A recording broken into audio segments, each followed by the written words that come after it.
एक लड़की है शर्मिष्ठा पनोली। ये एक सोशल मीडिया इन्फ्लुएंसर है। इंस्टाग्राम पर इनके 1,75,000 फॉलोअर्स हैं। ये आज सुर्खियों में क्यों है? आखिर इन्होंने ऐसा क्या कह दिया कि इनकी खबरें इंटरनेशनल न्यूज बन चुकी है? तो Sharmishtha Panoli social media influencer तो है ही है। ये एक 23 इयर्स की लॉ स्टूडेंट भी है जो पुणे से अपनी लॉ की स्टडीज कर रही है। अभी हाल ही में ऑपरेशन सिंदूर कंडक्ट किया गया हमारे देश के द्वारा, और ऑपरेशन सिंदूर के रिगार्डिंग ही इन्होंने एक कमेंट किया जो ये क्लेम किया गया कि इन्होंने उसे स्टेटमेंट जो था इनका वो ऑफेंसिव था और पर्टिकुलर रिलीजियस कम्युनिटी के रिगार्डिंग बोला गया, जिससे जो हमारी कम्युनिटी के आपस में हार्मनी है वो डिस्टर्ब होती है कम्युनिटीज़ की। तो इन्होंने कुछ महत्वपूर्ण पॉइंट्स बोले। इन्होंने ये कहा कि जब ऑपरेशन सिंदूर हमारे देश में कंडक्ट किया गया तो हमारे बॉलीवुड सेलिब्रिटीज कहाँ थे? किसी ने भी ऑपरेशन सिंदूर के रिगार्डिंग कुछ नहीं बोला, कोई भी एप्रिसिएशन नहीं किया। आखिर क्यों? ये उन्होंने सवाल उठाया। और दूसरी पॉइंट, इन्होंने एक पर्टिकुलर रिलीजन को लेकर ऑफेंसिव रिमार्क दिया और साथ ही साथ प्रॉफेट मोहम्मद के बारे में भी इन्होंने कमेंट किया, जो कहा गया कि ये अपने आप में एक ऑफेंसिव नेचर का है। इस रिमार्क के बाद सोशल मीडिया पर हर जगह ह्यू एंड क्राई हुआ, इनके खिलाफ काफ़ी कुछ बोला गया। इनफैक्ट इनको रेप के थ्रेट्स भी दिए गए। और कुछ टाइम बाद इन्होंने जब देखा कि काफ़ी कुछ इनके खिलाफ जा रहा है, इन्होंने उस वीडियो को तुरंत डिलीट कर दिया और एक अनकंडीशनल अपॉलॉजी मांगी, सभी से माफ़ी मांगी अनकंडीशनल। तो क्या मामला यही खत्म हो जाता है या आगे इसमें कुछ होता है? तो आज की वीडियो से हम इसी को समझेंगे और समझेंगे कानून की भाषा में कि इसमें आखिर आगे लीगल क्या हुआ।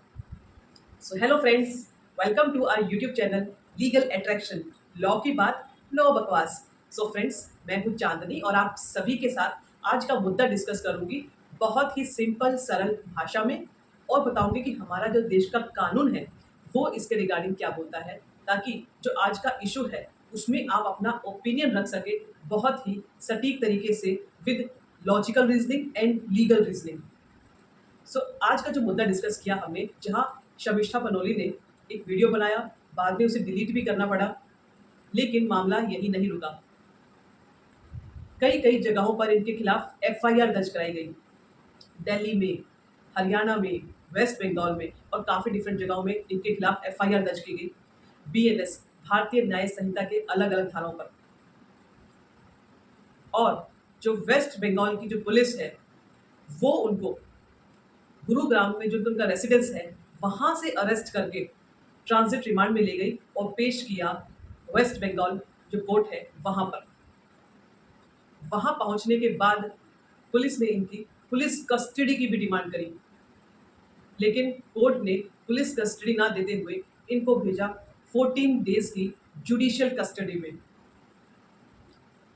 तो ये मामला था अब तक का, और अभी ये अरेस्ट है और इनके ऊपर अलग अलग धाराओं पर लगा केस, जैसे बीएनएस की धारा 196, 299, 352, 353, जो अलग अलग सेक्शंस बात करते हैं कि यदि आप कुछ ऐसा कमेंट करते हैं जो किसी की धार्मिक भावनाओं को भड़काता है, या फिर आपने कोई ऐसा कमेंट कर दिया जो हमारे देश की हार्मनी जो है अलग अलग कम्युनिटीज़ के बीच में वो डिस्टर्ब होती है, आप कोई ऐसी हेट स्पीच दे रहे हैं, ऐसा कुछ बोल रहे हैं जिससे धार्मिक भावनाएं भड़क जाए, तो उसमें आपके खिलाफ लगता है केस कि आपने पब्लिक पीस जो बना हुआ है उसे डिस्टर्ब करने की कोशिश करी। तो इन धाराओं पर लगा इनके ऊपर केस।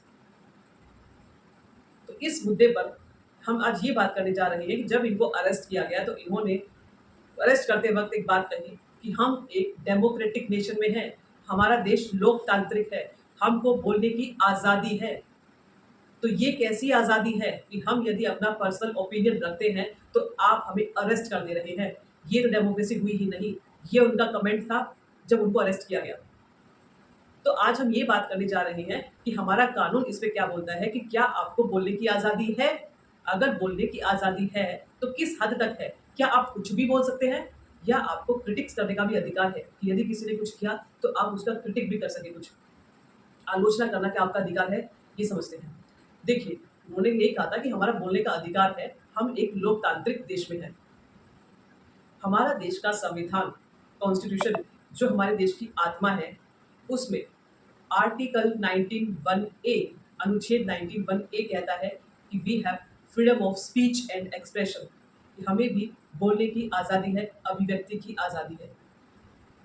लेकिन ये भी कह दिया गया है कि ये आपका मौलिक अधिकार है, बिल्कुल है, लेकिन ये अपने आप में एब्सोल्यूट नहीं है कि आप कुछ भी बोल देंगे। इस पर रीजनेबल रिस्ट्रिक्शंस लगाई जा सकती है। तो अल्टीमेट ये डिस्कशन का मुद्दा हो चुका है अब कि आखिर क्या डिफरेंस है हेट स्पीच देने में, कि जिससे हमारी कम्युनिटीज़ की भावनाएं बढ़ा सकती हैं, अलग अलग रिलीजन ग्रुप्स की, उनके बीच में एनिमिटी पैदा करने की कोशिश करना, आपने कुछ बोल दिया तो, या फिर एक आप क्रिटिकल एनालिसिस करते हैं, आलोचना करते हैं किसी चीज़ की, तो क्या इसमें कोई अंतर नहीं है? क्या एक बहुत थिन लाइन का डिफरेंस है किसी चीज़ के ऊपर, किसी टॉपिक के ऊपर आलोचना करना उस चीज़ की, या आपने कुछ ऐसा बोल दिया जो अपने आप में हेट स्पीच बन गया, जहाँ पर आपने अलग अलग ग्रुप्स के लोगों के बीच में एनिमिटी पैदा करने की कोशिश करी, शत्रुता पैदा करने की कोशिश करना। तो इन दोनों में आखिर अंतर किस लेवल का है, ये हमें समझने की जरूरत है। तो हमारा मुद्दा यही है कि क्या जो इन्होंने इस स्टेटमेंट्स में कहा अपनी वीडियो के अंदर, इन्होंने माफ़ी तक मांग ली, तो क्या इनका अरेस्ट जायज़ है? और क्या ये इनकी हेट स्पीच में काउंट होगा?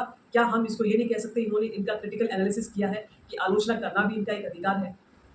तो इस केस में अब तक की अपडेट्स अगर देखें हम, इनके सपोर्ट में भी काफ़ी लोग आ चुके हैं और हैशटैग चल चुका है कि हैशटैग रिलीज़ शर्मिष्ठा पनोली, जो हमारे देश की फेमस सेलिब्रिटी हैं, एक्ट्रेस है कंगना रनौत।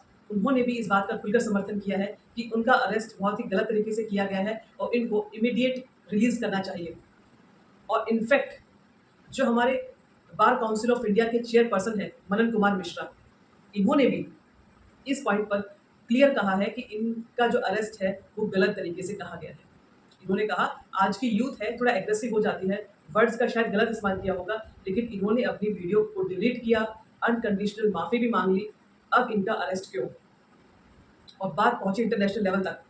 डच के जो एमपी है उन्होंने भी इस बात पे गौर किया और कहा कि भारत सरकार को इस पर देखना चाहिए कि क्या इस प्रकार के अरेस्ट सही हैं और उनको इमीडिएट रिलीज करना चाहिए शर्मिष्ठा पनोली को, क्योंकि ये अरेस्ट बिल्कुल गलत है। तो ये अब तक की अपडेट्स थी। अब आप खुद सोचिए समझिए, इस केस में क्या शर्मिष्ठा पनोली का अरेस्ट किया जाना बिल्कुल ठीक था या इसका कुछ और कारण रहा? सो आप हमें कमेंट सेक्शन के माध्यम से ज़रूर बताइएगा कि इस केस में शर्मिष्ठा पनोली का अरेस्ट क्या वाकई सही किया गया या कुछ और कारण था? आपका क्या ओपिनियन है? So thank you friends. यदि आपको हमारी वीडियोस अच्छी लगी हो, कंटेंट अच्छा लग रहा हो, तो इसे लाइक, शेयर, सब्सक्राइब ज़रूर करिए और अपने फैमिली फ्रेंड्स में शेयर करिए, ताकि वो भी हर टॉपिक पर अपना ओपिनियन रख सके एक लीगल रीजनिंग के साथ। So thank you friends.